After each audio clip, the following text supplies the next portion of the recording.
মলয় রায় বলছেন মমতা বন্দ্যোপাধ্যায় যখন নির্দেশ দিয়েছেন তখন আমাকে মানতেই হবে। ইস্তফার চিঠি দিলেন রাতে, সকালে অবস্থান বদল করলেন। তিনি বলছেন এখন এই ইস্তফা নয়, পুরমন্ত্রীর মাধ্যমে চিঠি দিয়েছি, অপেক্ষায় আছি। কি বলছেন এ নিয়ে কুণাল ঘোষ, শোনাবো। কোনো দ্বন্দ্বের বিষয় নেই। দল এক এবং ঐক্যবদ্ধ। কোনো এলাকা দলের কোনো সাংগঠনিক সিদ্ধান্ত হয়েছে, সেই সিদ্ধান্ত কাউকে কমিউনিকেট করা হয়েছে। দলের যারাই আছেন, বিভিন্ন চেয়ারে থাকেন, সেখানে রদবদলের অধিকার সবসময় নেত্রী বা দল সংগঠনের রয়েছে এবং আমরা সবাই দলকে সার্ভিস দিতে এসেছি।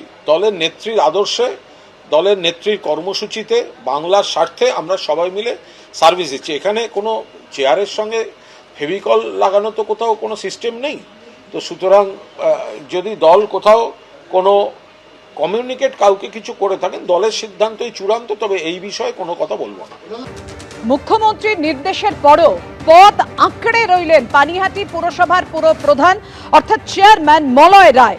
মাঠ দখল বিতর্কে পানিহাটি পুরসভার চেয়ারম্যানের ইস্তফায় নাটকীয় মোড়। মুখ্যমন্ত্রীর নির্দেশের পর ইস্তফা, কিন্তু ফের উল্টো সুর পানিহাটির পুর প্রধানের গলায়।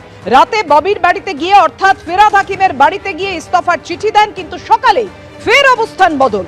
এখনই ইস্তফা নয়, পুরমন্ত্রীর মাধ্যমে চিঠি দিয়েছি মুখ্যমন্ত্রীকে, অপেক্ষায় রয়েছি। অমরাবতী মাঠ বিতর্কে ইস্তফার বদলে এখনো পদে থাকতে অনড় পুরপ্রধান মলয় রায়। পুরসভার মদতে প্রায় ৮৩ বিঘা জমিতে প্রমোটার রাজ। ক্ষুব্ধ মুখ্যমন্ত্রী মমতা বন্দ্যোপাধ্যায়। মুখ্যমন্ত্রীর নির্দেশের পরও পদ আঁকড়ে পানিহাটি পুরসভার চেয়ারম্যান। গতকাল ইস্তফা দিলেও আজ সকালে একেবারে উল্টো মোড়, নাটকীয় মোড় মলয় রায়ের অর্থাৎ পানিহাটি পুরসভার চেয়ারম্যানের। পানিহাটিতে মাঠ দখল বিতর্কে নাটকীয় মোড়। কথা বলবো, আমাদের সঙ্গে রয়েছেন আমাদের প্রতিনিধি সমীরণ পাল।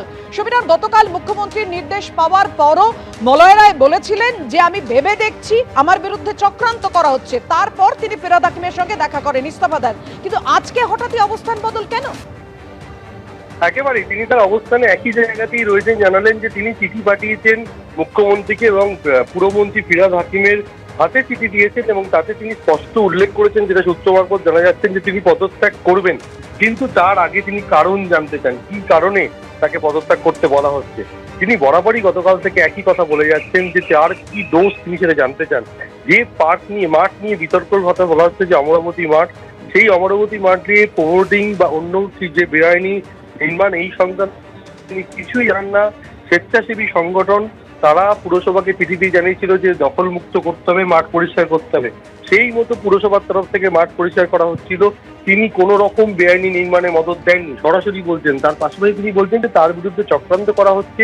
দলেরই কিছু অংশ বিধায়ক, সাংসদ বা কিছু হওয়ার জন্য বা মুখ্যমন্ত্রীর কাছে ভালো সাজার জন্য তারা তার বিরুদ্ধে এই ধরনের মন্তব্য করেছেন। তার এই দল থেকে কিছু পাওয়ারও নেই, কিছু নেওয়ারও নেই। সেই কারণে তিনি এখনই পদত্যাগের সিদ্ধান্ত দিচ্ছেন না। তার মুখ্যমন্ত্রী এবং পুরমন্ত্রী ফিরহাদ হাকিমের থেকে যতক্ষণ না তিনি উত্তর পাচ্ছেন, ততক্ষণ তিনি কোনো সিদ্ধান্ত নিচ্ছেন না।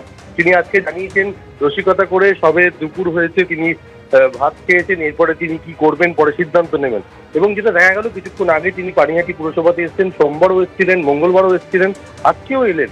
অর্থাৎ শনিবার ফিরহাদ হাকিমের ফোন এবং তাকে পদত্যাগ করতে বলা হয়েছে মুখ্যমন্ত্রীর পরামর্শে।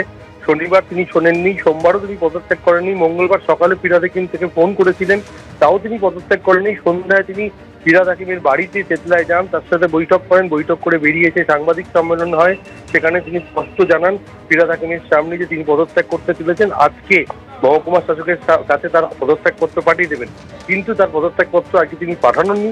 তিনি আজকে এখনো পর্যন্ত পদত্যাগের ব্যাপারে কোনো সিদ্ধান্ত জানাননি। তিনি বলেছেন যে পরবর্তীকালে জানাবেন।